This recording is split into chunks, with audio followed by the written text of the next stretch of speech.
A lot of our viewers will be concerned about shortages.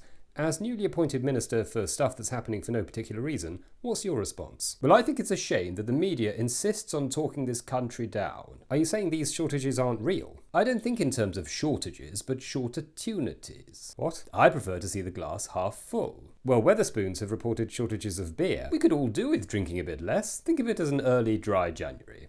An arid autumn, if you will. Apparently some schools are worried they won't be able to provide enough meals. People are always banging on about childhood obesity. It sounds like the perfect time for them to go on a diet. Surely you have to admit that a lack of blood test tubes is a problem. I think if the last year has taught us anything, it's that we're far too reliant on so-called doctors.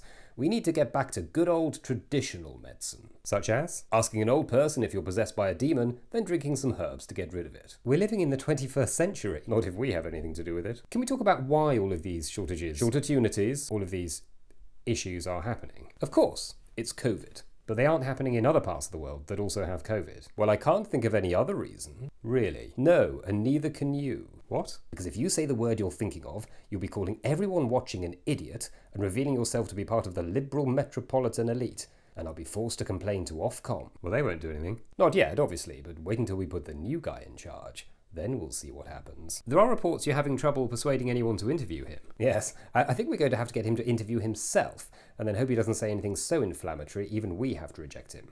I think it's about a 50-50. Thank you, Minister. Next up, we speak to the brave man who rescued a treasured portrait of his dog from a house fire, who tells us he still feels a little bit bad about the wife he had to leave behind.